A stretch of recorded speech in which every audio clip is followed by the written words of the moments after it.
Beckwith, lieber Herr Oberbürgermeister Dr. Schöller, sehr geehrtes Publikum, ich heiße Sie sehr herzlich willkommen zu dieser ersten öffentlichen Veranstaltung in Kassel mit der künstlerischen Leiterin der Documenta 16, Naomi Beckwith, die im Dezember 2024 durch eine international besetzte Findungskommission berufen wurde. Wir freuen uns sehr über das überwältigende Interesse der Kasseler Stadtgesellschaft und der Medien. Rund 700 Menschen sind heute Abend hier zu dieser Veranstaltung hier in der Documenta-Halle zu Gast. So viele, dass wir die Veranstaltung aus dem Gloria-Kino, dem ich für die Gastfreundschaft noch einmal sehr herzlich danken möchte, verlegen mussten.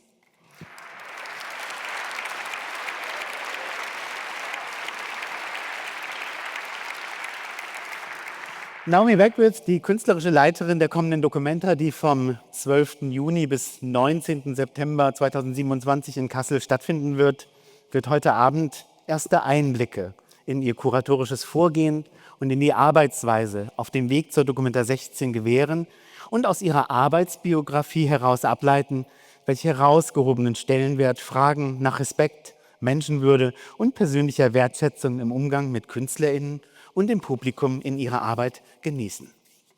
Einmal mehr freue ich mich auf die Zusammenarbeit mit dir, liebe Naomi Beckwith, und auf die Aussicht auf eine Ausstellung, die sich den drängenden globalen Fragen stellt und mit einem Kreis internationaler KünstlerInnen und Künstlern Positionen erarbeitet, die sich auf ganz individuelle Weise in diesen Weltzusammenhang stellen. In der gegenwärtigen Situation multipler Krisen und Kriege, der immer schwieriger sich gestaltenden Kommunikation und der auf Konfrontation ausgerichteten Supermächte ist die Kunst ein wertvolles Feld des Experiments, der Utopie und der Reflexion.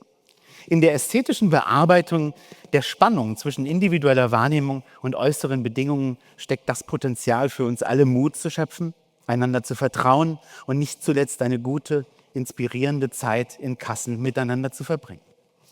Bevor ich nun gleich das Wort an Naomi Beckwith, die stellvertretende Direktorin und Chefkuratorin des Solomon R. Guggenheim Museum and Foundation in New York und unsere künstlerische Leiterin der kommenden Documenta 16 übergeben darf, wird zunächst Dr. Sven Schöller, Aufsichtsratsvorsitzender der Documenta und Museum Fridericianum GmbH und Oberbürgermeister der Stadt Kassel, ein Grußwort sprechen.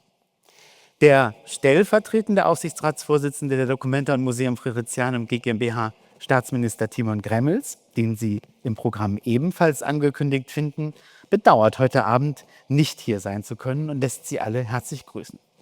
Er ist in den Koalitionsverhandlungen für eine neue Regierung in Berlin Mitglied des Verhandlungsteams von CDU und SPD, der Arbeitsgruppe Kultur und Medien und versucht dort für die Documenta das Beste zu erreichen.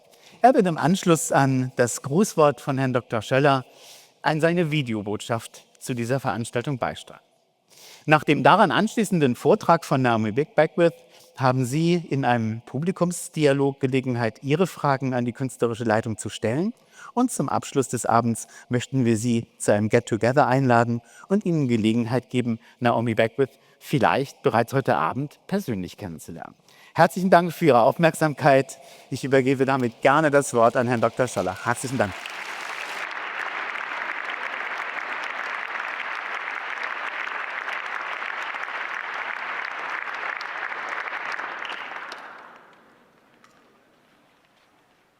Dear Naomi Beckwith, welcome back to Kassel.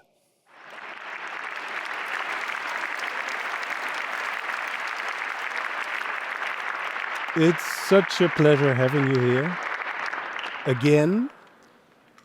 And well, thank you so much that you'll give us this evening a first glance on your thoughts regarding Documenta 16. Your curatorial work, and your attitude to some questions we are very interested in. Thank you for being here. Meine sehr verehrten Damen und Herren,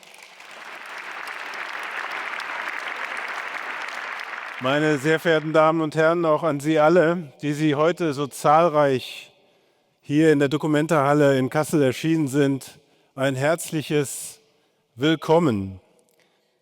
Und verzeihen Sie mir bitte den schlichten Vergleich. Aber ich hatte im Zusammenhang mit den Geschehnissen bzw.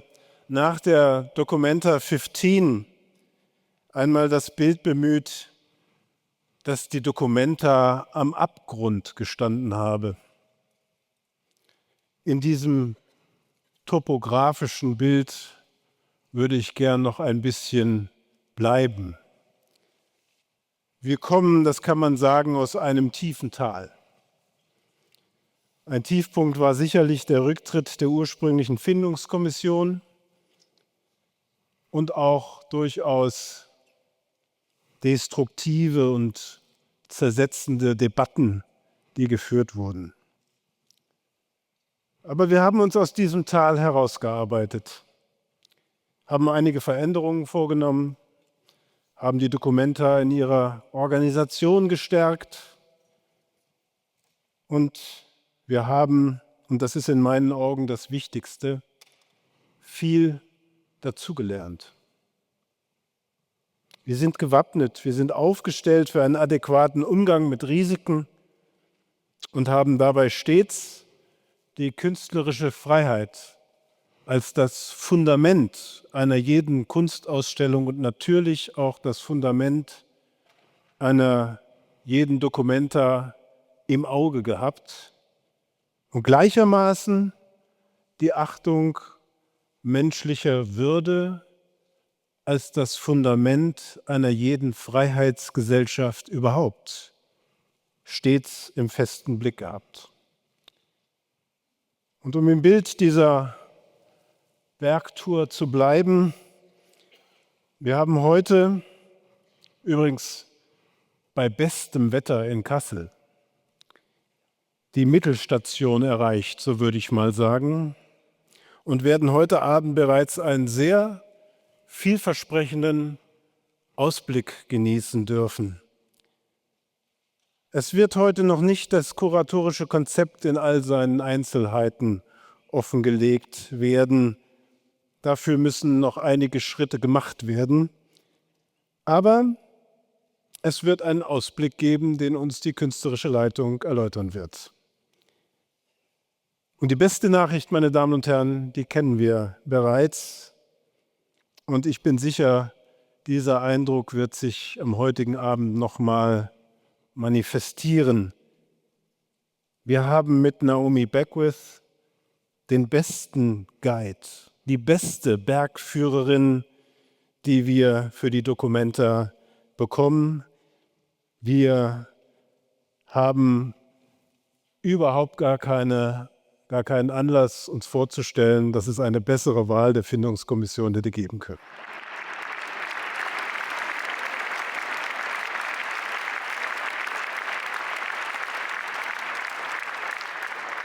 Sie verfügt über eine ausgezeichnete Expertise und ist mit allen verschlungenen Pfaden der zeitgenössischen Kunst bestens vertraut.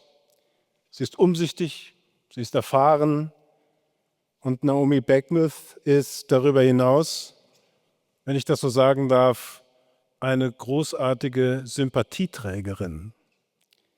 Und das Wichtigste, meine Damen und Herren, sie schafft Vertrauen. Wer mit ihr geht, und das tun wir, wird oben ankommen. Davon bin ich überzeugt. Und daher, die Documenta 16 hat beste Aussichten, sich in die Reihe der herausragenden Documenta-Gipfel der Vergangenheit einzureihen. Da können wir ganz sicher sein. Ich möchte mich bei allen Menschen bedanken, die uns auf diesem Weg begleitet haben und weiter begleiten, bei den Mitgliedern der Findungskommission, die diese hervorragende Wahl getroffen haben, bei dem Team der Documenta G GmbH, angeführt von Professor Hoffmann als deren Geschäftsführer, bei den Mitgliedern des Aufsichtsrates, beim Mitgesellschafter Land Hessen, mit dem hessischen Staatsminister für Kunst und Kultur, Timon Gremmels, der wie angekündigt gleich auch noch eine Grußbotschaft senden wird. Und natürlich bei Ihnen, meine sehr verehrten Damen und Herren, liebe Gäste, die Sie heute so zahlreich erschienen sind, dass man wirklich schon vor der Documenta-Halle ein Stück Documenta-Feeling erleben konnte, weil man ja eine ganze Weile anstehen müsste, um das zu sehen, was heute hier geboten wird. Vielen Dank für Ihr großes Interesse und abschließend nochmals der Dank an Naomi Beckwith. And now please, Mrs. Beckwith, take the lead and bring us to the top after another greeting address.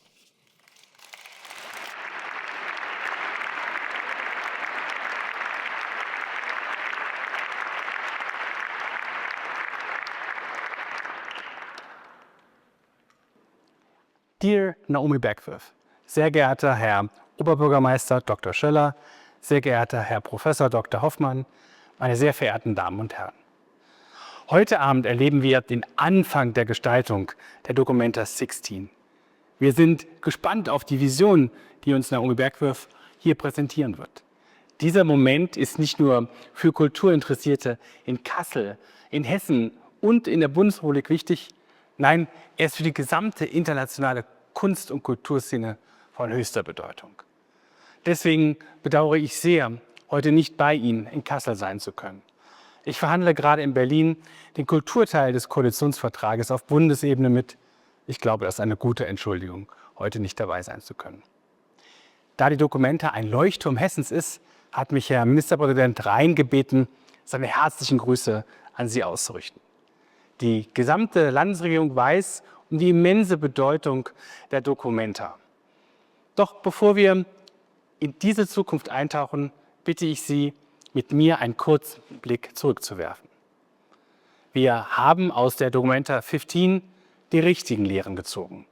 Wir haben die Documenta durch eine Strukturreform gestärkt. Die nächste Ausgabe wird ein künstlerischer Höhepunkt sein. An dieser Stelle möchte ich Ihnen allen danken, die dazu beigetragen haben. Den externen Expertinnen und Experten aus der Wissenschaft und der Kulturberatung. Den Verantwortlichen bei der Documenta, allen voran Professor Hoffmann. Der Stadt Kassel mit Dr. Schöller an der Spitze.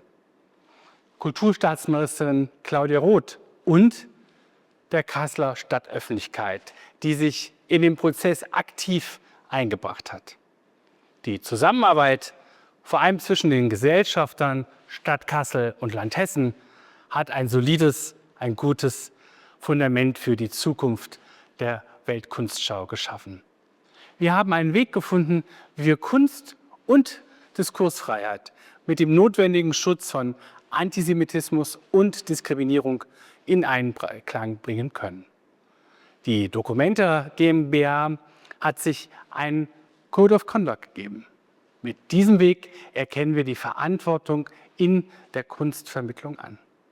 Gleichzeitig gewähren wir die Kunstfreiheit, die für unsere freiheitliche Gesellschaft so immens wichtig ist.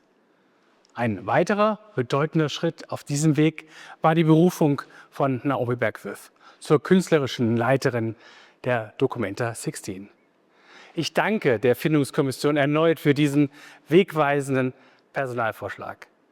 Naomi Beckwith hat mich sofort beeindruckt mit ihrer Vita, ihrer intellektuellen Schärfe, ihrer Klarheit in der Übernahme kuratorischer Verantwortung und in ihrem Wissen um die Bedeutung der Documenta sowohl für Kassel als auch für die Welt. Dear Naomi Beckwith, I would like to sincerely congratulate you once again on your important new role. I'm delighted that we have been able to gain you as the artist director of Documenta 16. Together with international artists, you will be tackling the pressing issue and challenge of our time. In times of crisis and wars, you are already today presenting art as a space for dialogue and exchange. I wish you every success in this new position. Gleich erfahren wir alle zusammen mehr darüber, wie Naomi Beckwith ihren kuratorischen Weg gestalten wird. Ich freue mich auf viele Kunstwerke, spannende Künstlerinnen und Künstler, die uns neue Perspektiven eröffnen und auch zum Diskurs anregen. Die gesamte Landesregierung freut sich auf die Besucherinnen und Besucher, die im Sommer 2027 zu uns nach Kassel sich aufmachen werden, um eine besondere Ausstellung zu erleben. Die Documenta lebt. Viele Grüße, Ihr Timon Gremmels.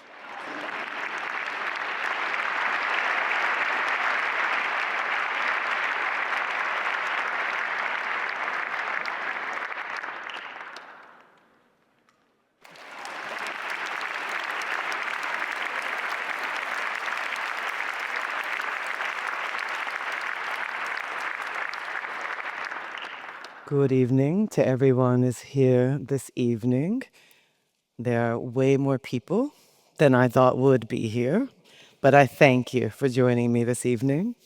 Also, many, many thanks to Oberbürgermeister Dr. Schöller, Professor Dr. Hoffman, and also to Herr Grimmels in his absence.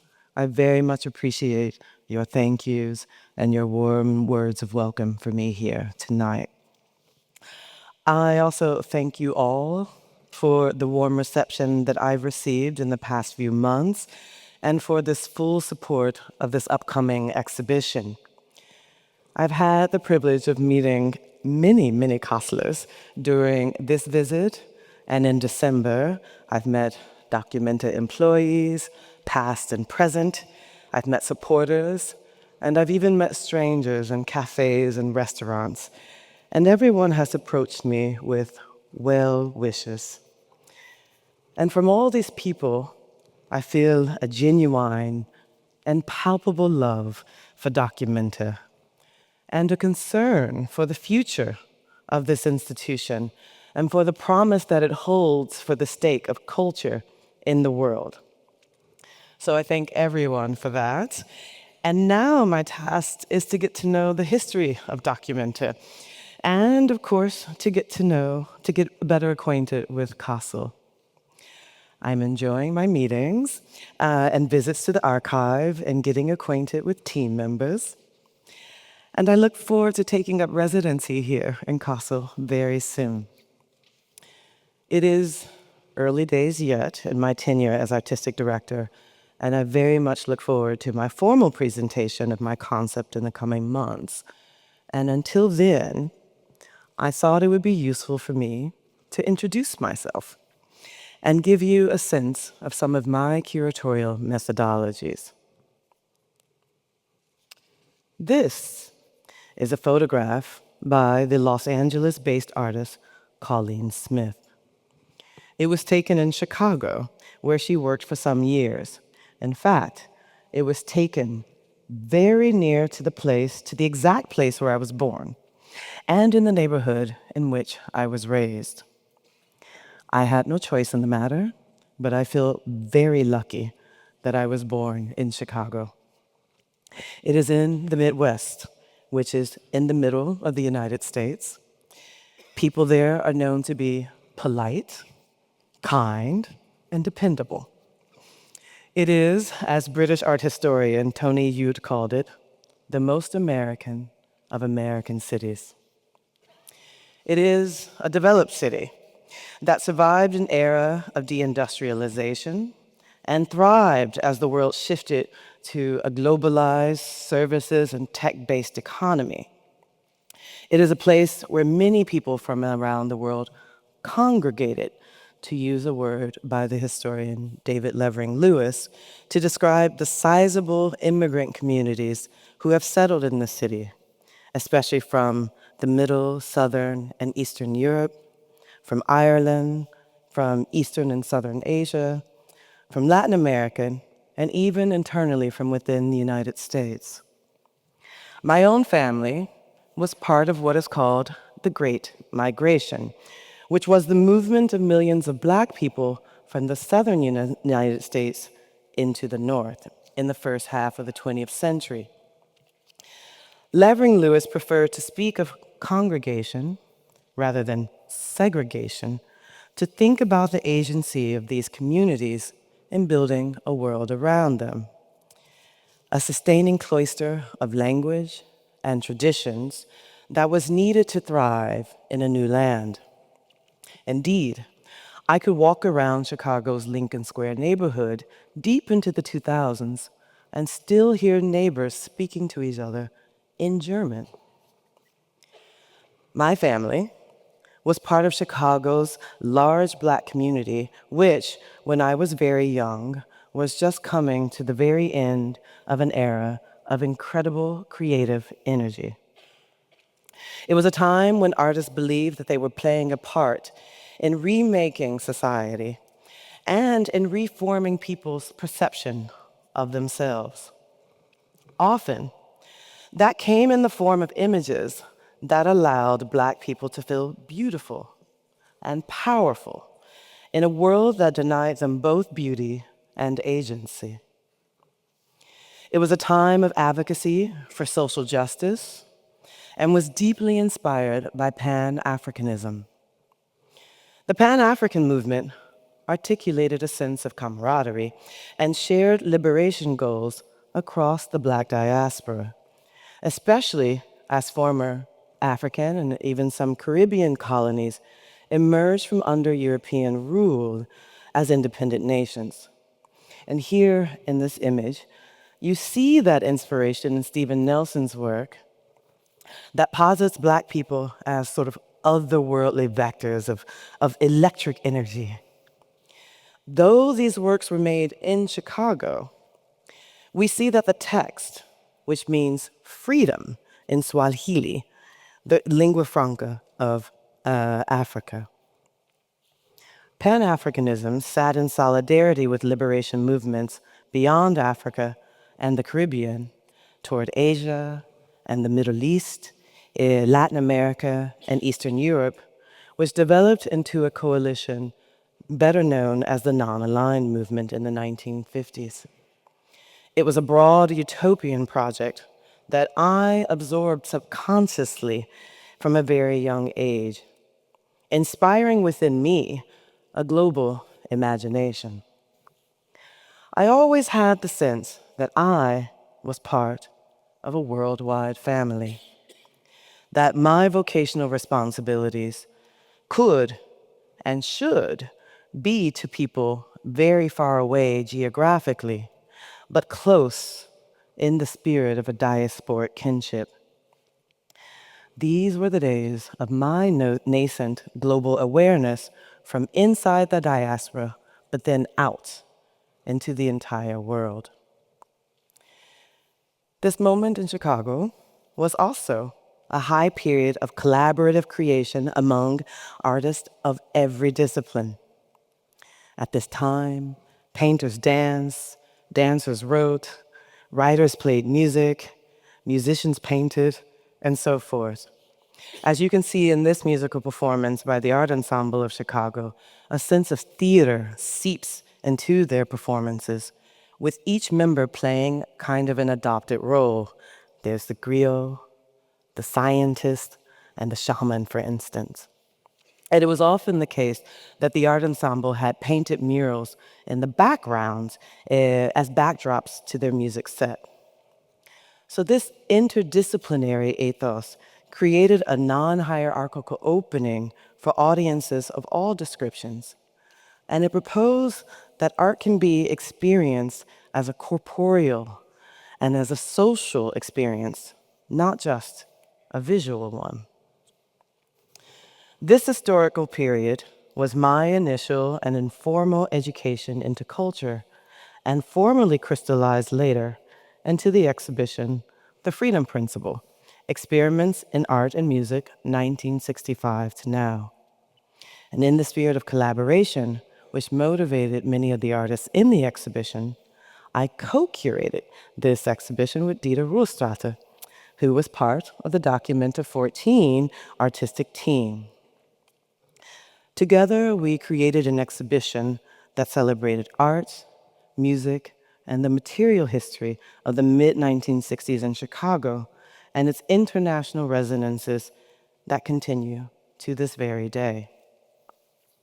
In particular, we were interested in how that period saw the formation of many art and music collectives who sought alternative vehicles for presenting their work and teaching their craft at a time when many traditional venues were closed to Black artists. Crucially, the performing arts were on equal footing with the visual arts. And we curated both aspects into the exhibition, as is the case for the soundstage you see here, that housed instruments from the Art Ensemble of Chicago. It was also used for live performances and even for the recording of a brand new album by the group.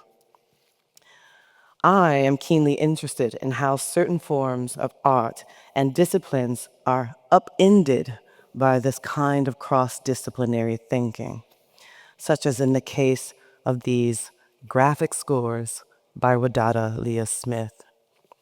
And by graphic scores, I mean these ethereal, somewhat abstract drawings, which are actually meant to be interpreted and played and performed by musicians. So I have a homeland connection to the art of this time and place, and the Freedom Principle for me was a kind of homage to my home city. But the exhibition demonstrated how one's life origins play a significant role in developing conceptual frameworks for one's being in the world, and for me in particular, thinking about the place and possibilities of culture. As an American, I'm also keenly aware of the world's gaze unto my country and its constant curiosity, consumption, and reflections on our cultural products and history. I'm particularly interested when non-American curators turn their critical gaze onto Americans' culture history.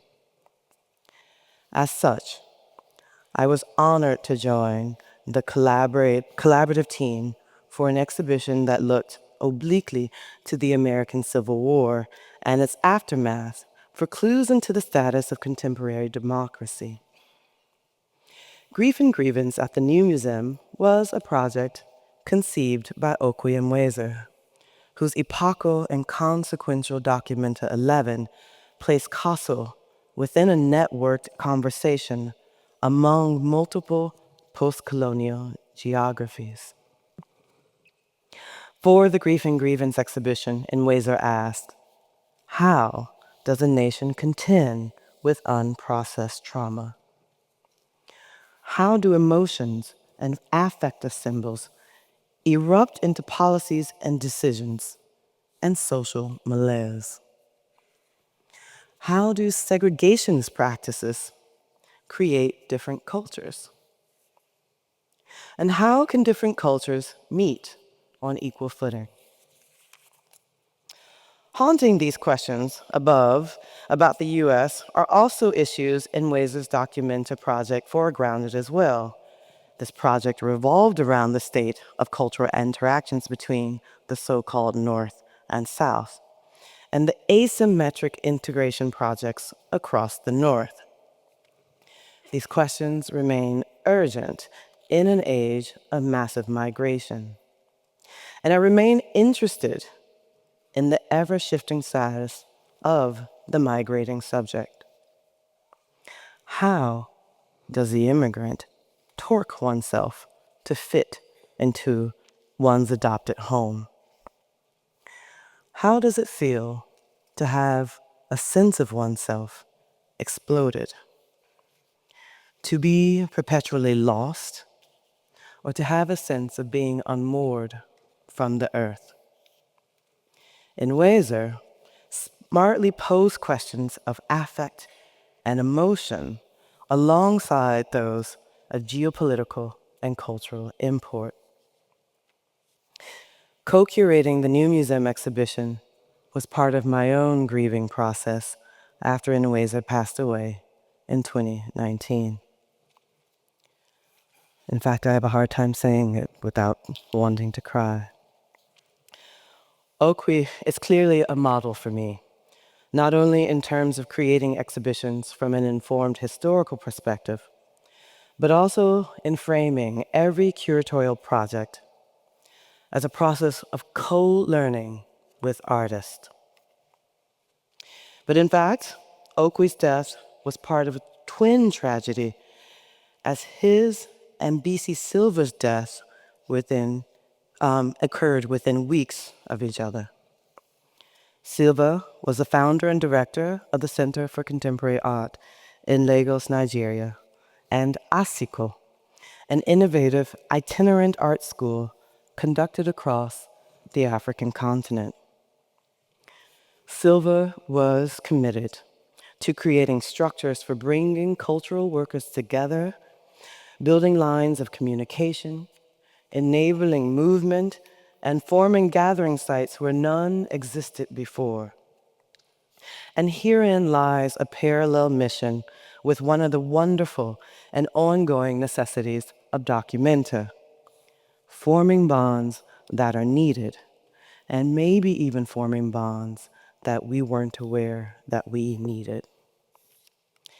As I consider these cultural questions, these cultural inheritances, this interdisciplinary thinking and ethical models, I am also pondering the question, what does Documenta ask for now?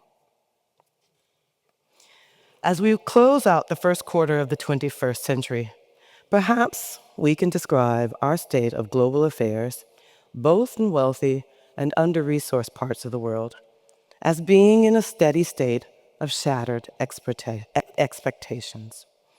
The examples are numerous.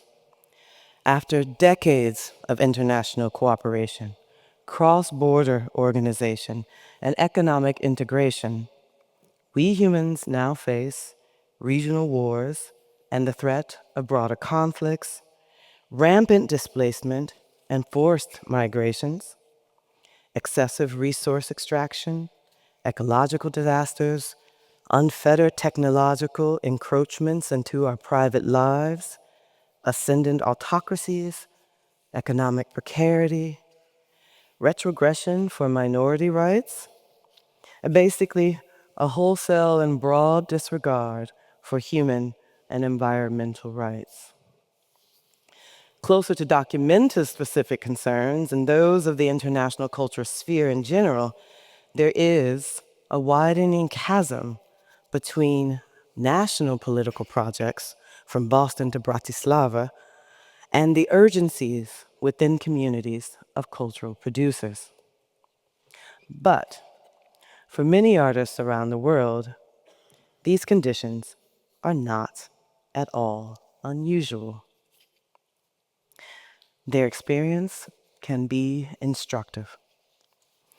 Rather than imagine the Documenta 16 exhibition as a mere cataloging of these very real and current traumas, I would like to examine the ways in which artists of all disciplines have always responded in real time to existential or conditional precarity, being nimble and adaptable to ghastly situations, developing strategies for living and creating within spaces of indeterminacy and within crises on aesthetic, personal, and planetary levels.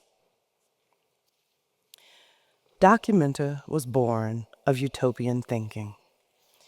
It was developed as a form of cultural diplomacy and reclamation that, unlike the Venice Biennale, placed focus on post-war cultural exchange rather than on national affiliations.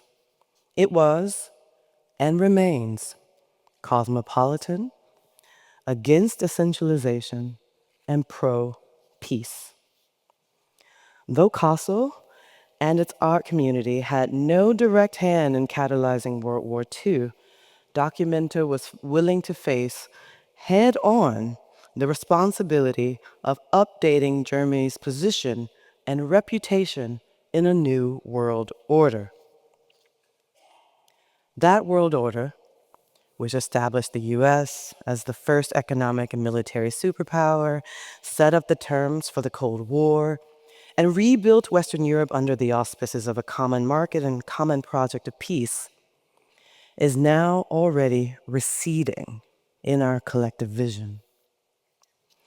Within these current multipolar, transactional, and even violent conditions, the post-World War II era is closed, and another less coherent one is emerging. So now, we must divine what is important to hold of Documenta's originary utopianism and what frameworks must be adjusted in understanding this new world. Documenta's many artistic directors have been prescient in adjusting to and even preceding frameworks around including the whole earth in its enterprise.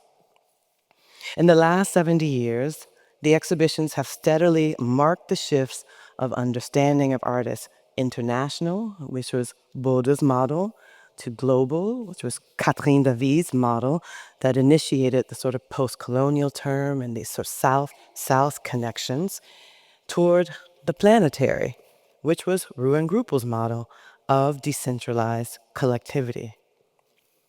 In many ways, this development feels like the fulfillment of a geographic expansion project. Indeed, as Walter Graskamp has argued, and borrowing heavily from the work of Harold Kemple, since the first edition in 1955, Documenta has certainly shifted from a Eurocentric exhibition to one that has a better and much more inclusive understanding of multiple political geographies. But I do not believe that we should only judge Documenta by its expanding global reach. Documenta has been the foremost institution for centering art in the task of making meaning of our world right now. Ever since that explosive Documenta 5, every edition has created a sensitive and nuanced understanding of the historic conditions under which artists create, the ways those conditions impress themselves onto artistic practices. This is not to say that visual art directly responds to social conditions, but as Adam Shimshek stated, art doesn't always necessarily take the form of an overt political statement. A work is an extension of the conditions of life, not their illustration. For decades, Documenta has partnered with artists as they contend with historic confluences and frictions, with the anxiety of influence and their ideas and emotions.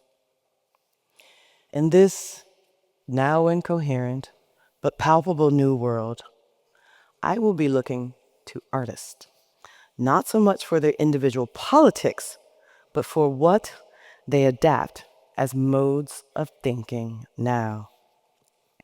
I am interested in their insights into and the prophetic vision on how we exist today. These visions aren't always comfortable. Consider Anselm Kiefer's early mature works, performances that mocked the popular acquiescence under the dictatorship, and paintings like the one you see here, full of melancholy and apocalyptic visions. Apocalyptic landscapes. And these were like the subconscious dreams of the post-war German state. These works were taboo in the early days of Kiefer's career. Yet, Rudi Fuchs presented Kiefer in Documenta 7, contextualizing the artist in a way that allows his audiences to understand how unrecognized trauma persisted in the German populace and in its landscape. And there is a difference between what I'm calling a prophetic vision and a provocation. A prophetic vision seeks understanding. A provocation seeks reaction. And provocations usually come at the expense of someone's value and respect. And this I cannot abide personally or professionally. For Documenta 16, I will not tolerate denigrations or presumptions about anyone or any group, especially those based on national origin, cultural heritage, religious creed, sexual orientation, gender expression, financial status, physical abilities, family arrangements, sexual preferences, or the sins of their fathers, their mothers, or their siblings. I will welcome inclusivity and a culture of discourse. I even welcome debate and arguments, but I will not condone physical, verbal, or symbolic violence against others.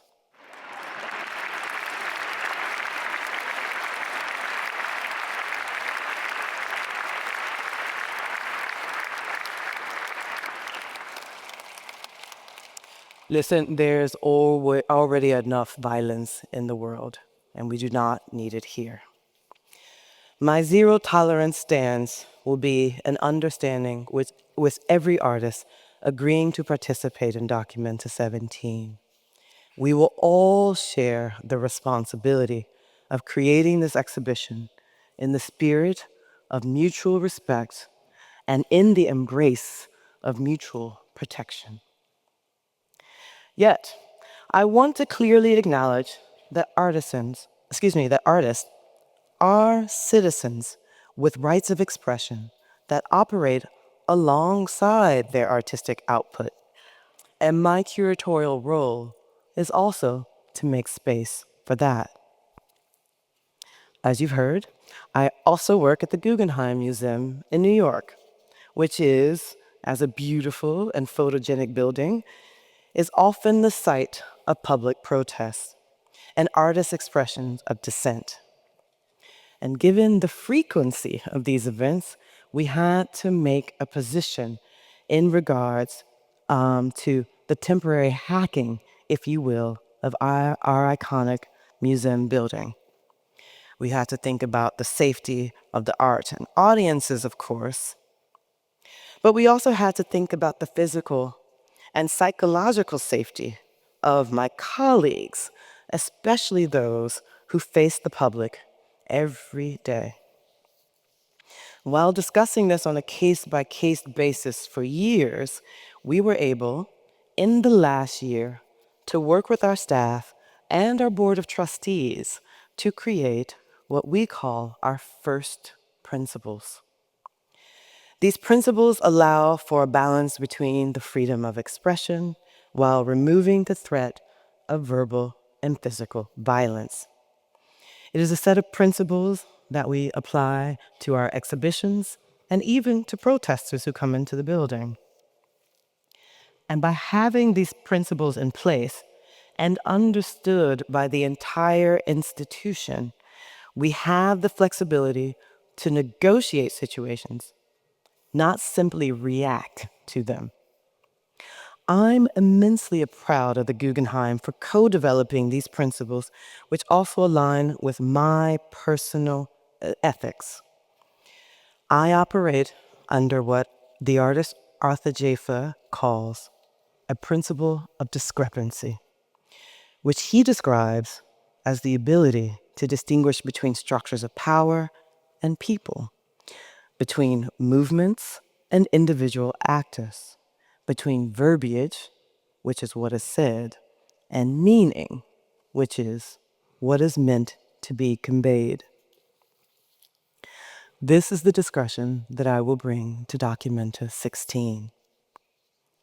I do this because I believe art is an active form of thinking historically in the present, to borrow a phrase from Khor al-Qasimi. Not every issue can be aestheticized, and art can't answer to all the world's ills. But it can bring people together in a microcosm of democratic discourse. In that spirit, Documenta affords a space for study, for focus, for exploration, experimentation, and awakenings. Ideally, Documenta 16 will develop within CASEL as a dialogic arena for transcultural thought, as it has for many editions already. Documenta, especially in the last 25 years, has fostered urgent and necessary discourse over several international platforms. But Kassel, in the very center of Germany, with a population of about 40% inhabitants identifying as having non-European heritage, is an incubator for transcultural modes of living and exchanges. It occurred to me recently that Documenta was born the same year as the Bandung Conference that launched the non-aligned movement. These events were wholly separated in geography and in purpose, but both were born of utopian dreaming. But now, these disparate visions have come together. Pardon me. Blah, blah, blah, blah, blah, blah, blah. Anyway, but now these disparate visions of the world have converged in cultural projects such as Documenta that consider the urgencies of art and life. I am fascinated by my selection as artistic director, as I am someone who was educated in the ideologies of the Global South strivings, but located within the Global North hegemony.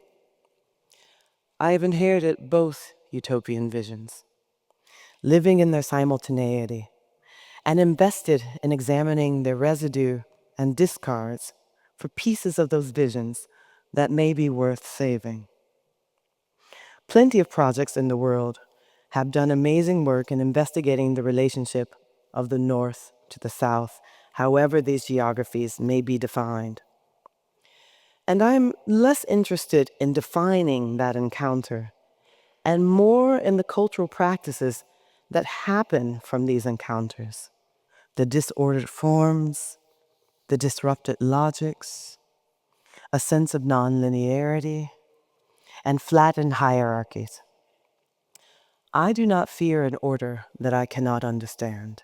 In fact, it gives me something to study.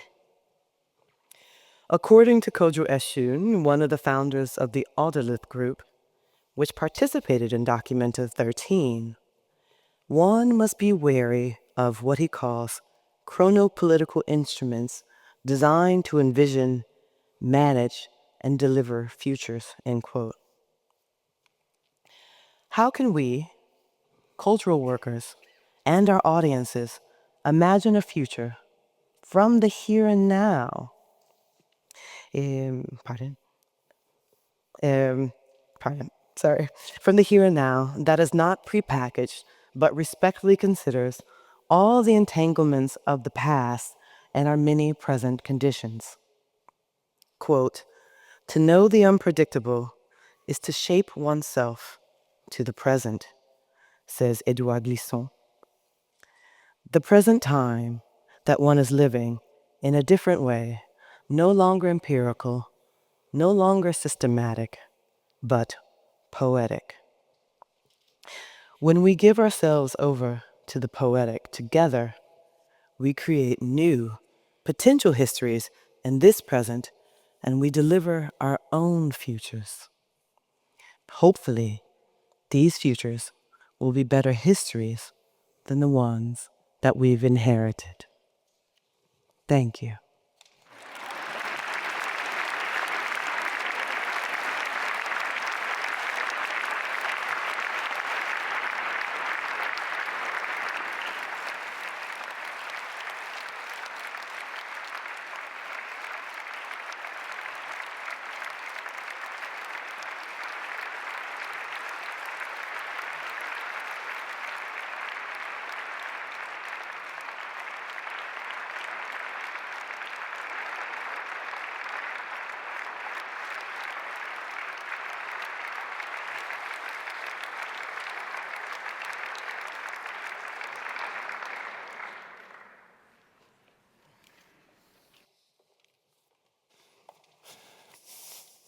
Liebe Naomi Beckwith, herzlichen Dank für diese Ausführungen.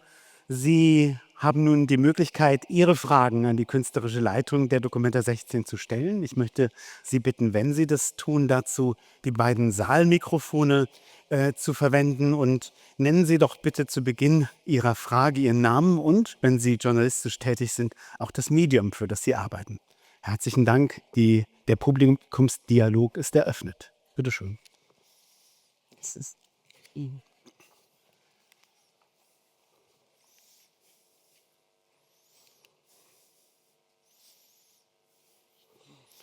Aber vielleicht können wir dazu das Saallicht auch etwas erhöhen, sodass man die Mikrofone auch findet und die Fragenden sieht. Das ist eine gute Idee. Herzlichen Dank.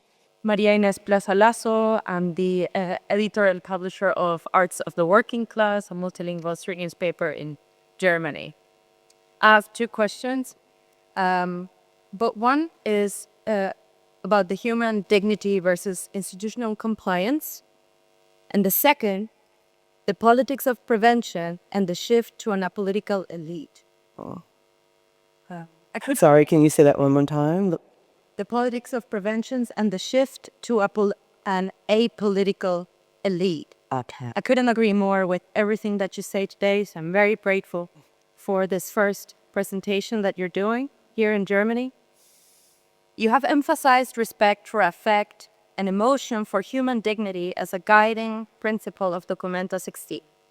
Yet in Germany, the concept of dignity is often wielded selectively, where certain groups, particularly pro-Palestinians, Muslim and racialized voices, are denied the same protection as others. How do you navigate this contradiction, and what concrete measures are in place to prevent Documenta 16 from becoming complicit to these expulsions? And the second, in the wake of Documenta 15, as you well know, the measures being put in place for Documenta 16, designed to preempt controversy, seem to comply with a soft politics that instrumentalizes anti-Semitism to justify conservative cultural policies while masking structural racism and xenophobia in Germany. So what is your response to the concern that Documenta 16 will become a gallery of an apolitical elite detached from the urgencies of the present? Thank you so much. Thank you. Those are some very pointed questions, and one in which I'm not surprised to see, of course. I know the context of Documenta 15. I've seen some of those reactions. I think there are many ways to think about and approach the various reactions. I want to, first of all, just affirm one thing for me. Human dignity means human dignity. My sense of what dignity and to whom dignity applies is absolutely universal for human subjects.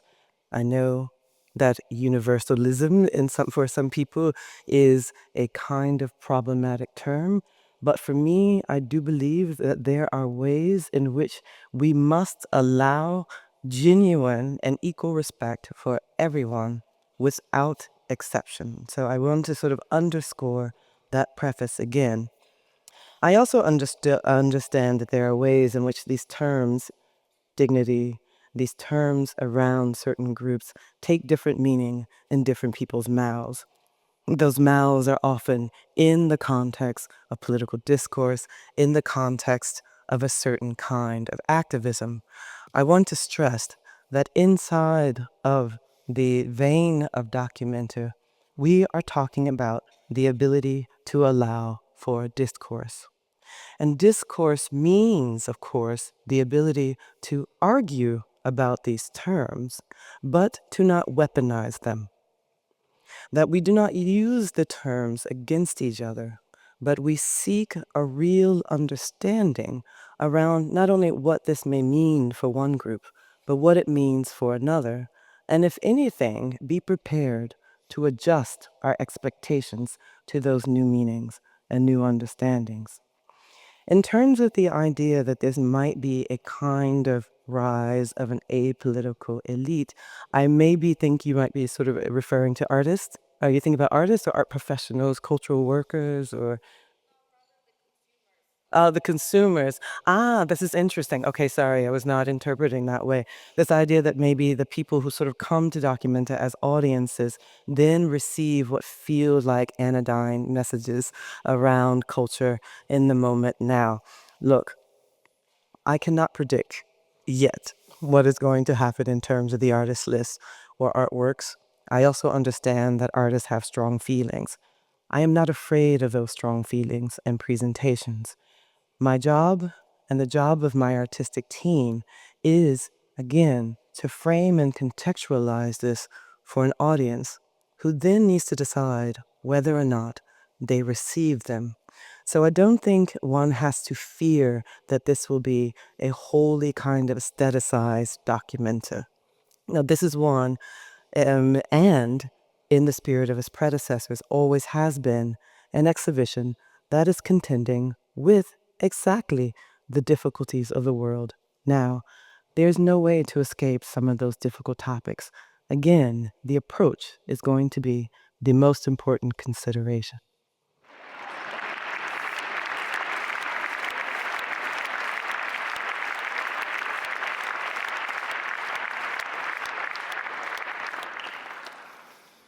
Gibt es weitere Fragen?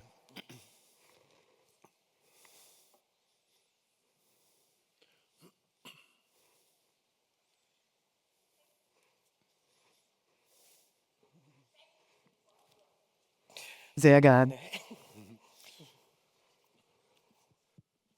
Good evening, Ms. Beckwith. I'm Tibor Peja from Kassel. And I have that problem too. I'm quite curious when you will move to Kassel, come to our town, and when we will be able to meet you, maybe you and your beloved ones.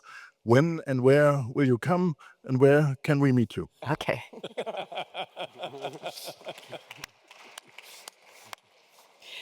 Thank you for that, Herr Pleasure.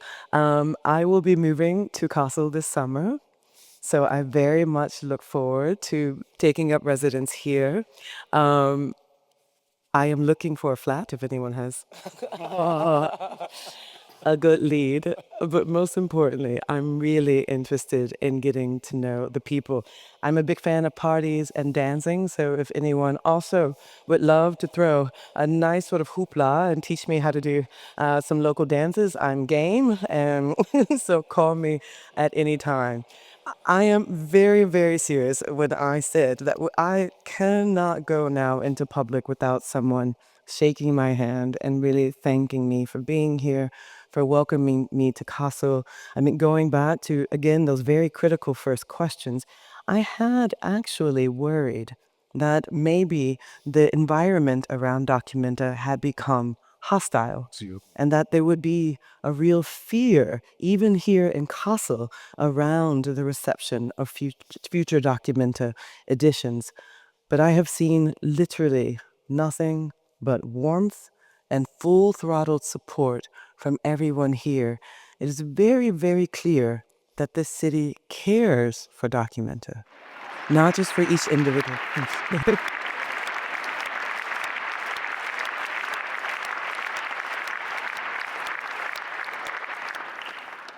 And I want to honor that sense of care, that you care about it as an institution, not just from edition to edition, but you know that it is your collective responsibility as a city to see it thrive and to welcome the world here. And so, again, I thank you for that and want to honor that.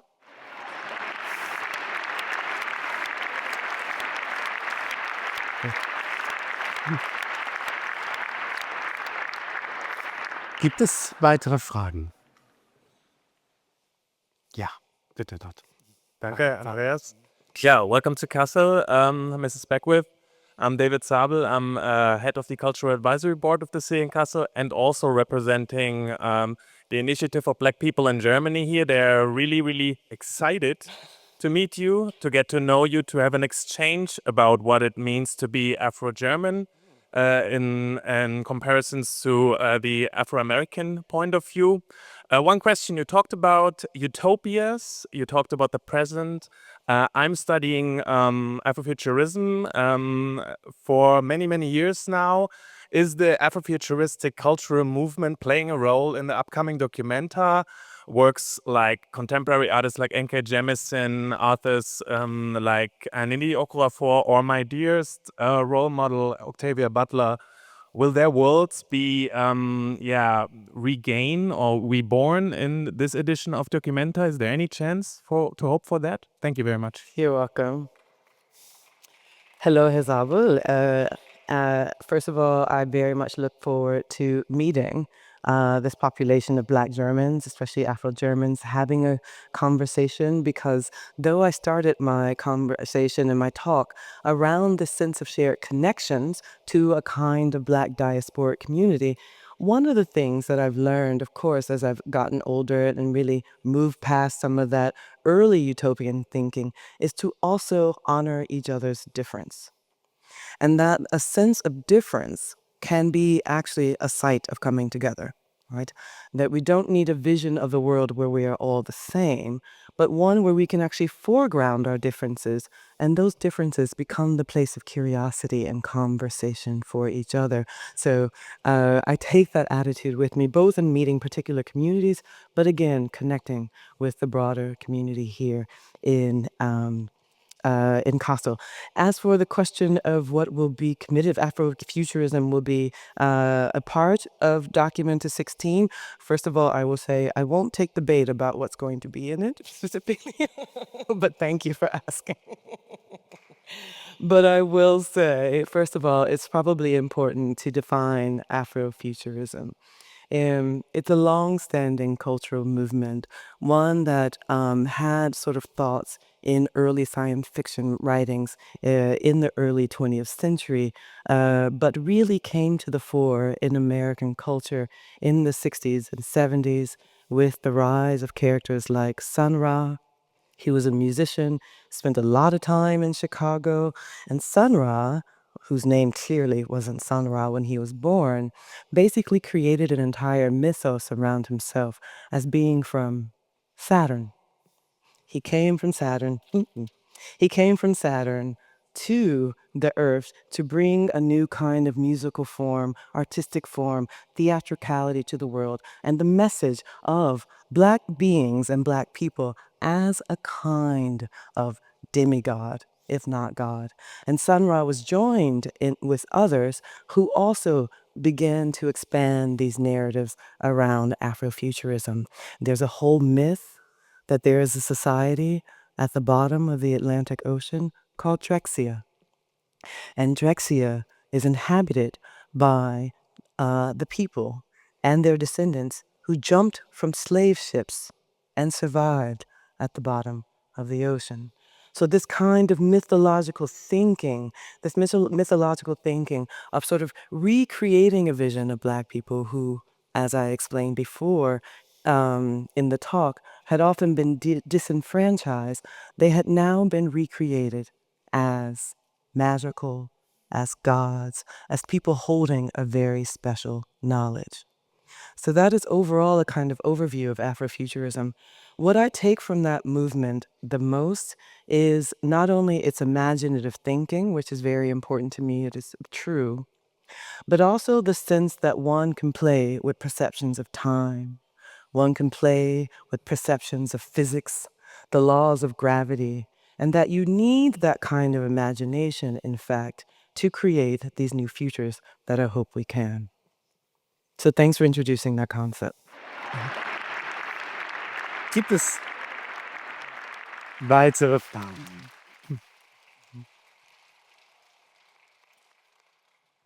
Hi, my name is Gila Kolb. I'm a researching art educator, so my question is about art education. And I learned that you had been already researching on Documenta history, and I think one of, from an art educational view, the art education of Documenta has been quite important for that field, at least for the last 20, 25 years. So my question is, what are your plans concerning education? an excellent question. Thank you for that. Again, no specifics today. However, one of the things that I have always believed is that an exhibition does not exist without its audience. And the most important thing that can happen with an audience is that they walk away with an understanding of how they can navigate a documenta. That doesn't mean they may absolutely understand everything. That doesn't mean they may agree with everything that they do understand. But it does mean that they have an opening and a framework for how they can move through the contemporary art propositions that are put forward in an exhibition. It's also important for me personally to think about artists as partners in this kind of educational imprint. In the terms of interpretation, I understand that a big part of Documenta, which I also share, is the idea of mediation, sort of working through educational principles with artists and with art objects directly. So I don't think of interpretation and education as sort of separate or aside or an afterthought to an exhibition. I think of it first, and I think Professor Dr. Hoffman can also attest to the ways in which I have been very insistent on thinking about the exhibition and its interpretation together. You're welcome.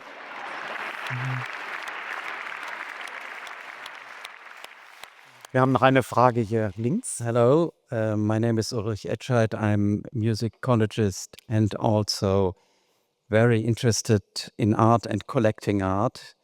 I was happily surprised to hear how often you spoke about music.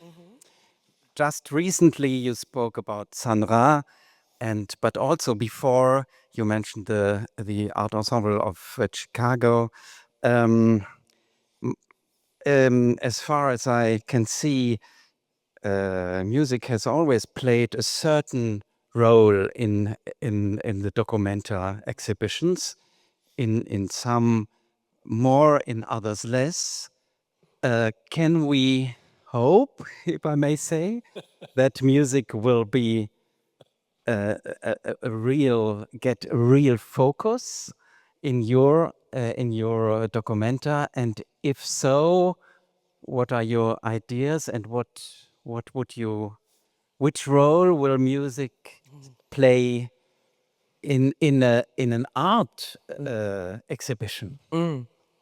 So all of you are asking about certain details. It is true. It is very, very, very true that music plays an important role in my thinking, and not music in particular, but as I talked about, I think about the arts together in an interdisciplinary form because that was the way I was educated. I was educated by people who really didn't separate out these forms. And you see this also in the freedom principle. I am trying to create frameworks in my curatorial work by which we can understand the integration, not the kind of separation of these disciplines. So yes, we can hope, maybe, for a certain kind of music. But as I said before, the idea is that the sort of performing and visual arts sit in equal stands for me. Vielen Dank. Wir schließen den Publikumsdialog schon mit einer letzten Frage hier auf der rechten Seite. My name is Katerina, and I'm just a very excited Documenta visitor. I loved Documenta last year, or the last Documenta, and I was wondering if you plan an equal way of bringing the artists towards the visitors and the city. I enjoyed it a lot that there was sauna outside and people could get in touch with the artists and have a nice time together. So this is my first question. How do you manage to bring the art to the streets? But then from the last Documenta with the conversations with the artists, I also heard that there were problems for artists from the Global South, for example, of not getting a 100-day visa, just a 90-day visa, that sometimes it was hard to get housing. Artists had to share like 4 people, 1 room, and do you also think in that direction of how to make the stay at Documenta for international artists a nice time? Thank you for that. You know, a very similar I had a very similar experience to you when I came for the last Documenta, that I was able to go see the objects, the projects around the city, but really one of the biggest joys was sitting with artists. They sort of set up a kind of commune around the Fridericianum on the area outside, and this became this common kitchen.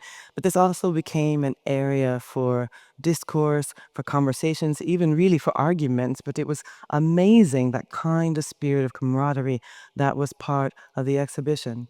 I'm happy to hear that you said that you had this really amazing close contact with artists, because my sense was not everyone had that sort of possibility. And I think for me, what's really important is to make sure that the audience has this sort of equal access to everything. Again, with no details, right? No details about who's coming and for how long. The idea is I don't want to hide that artist presence in that way. I want the public to be able to be a part of these conversations directly with the artist, and that it's not a privileged position. I can't speak to visa issues. I can't speak directly now, obviously, to what are the matters of like the German government and state. But these are actually very good to hear in terms of understanding that different geographies require different solutions, and that we need to be very sensitive to those differences up front, even as we plan to invite people into Kassel, because I need everyone who is becoming part of this document to feel this exact same joy and warmth that I feel here now. Thank you.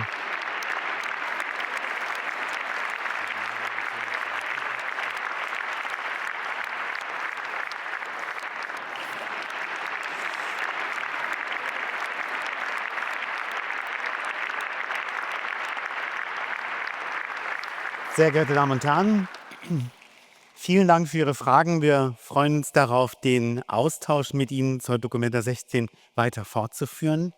Ich beende nun diese Vorstellung und ich bedanke mich sehr herzlich. Zunächst natürlich bei Naomi Beckfus. Sehr herzlichen Dank für diesen beeindruckenden Vortrag.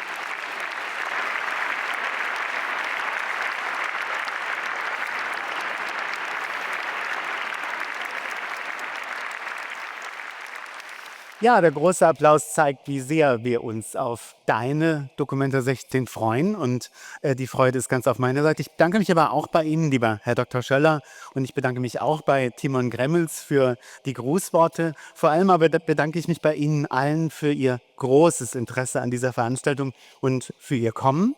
Sofern Sie journalistisch tätig sind, können Sie den Pressetext zur heutigen Veranstaltung gleich mit einem QR-Code am Eingang downloaden. Ich lade nun aber Sie alle herzlich ein, zum Get-Together und bei einem Glas Wein noch etwas und ein wenig bei uns zu bleiben, und freue mich auf den Austausch mit Ihnen allen. Herzlichen Dank für Ihr Interesse.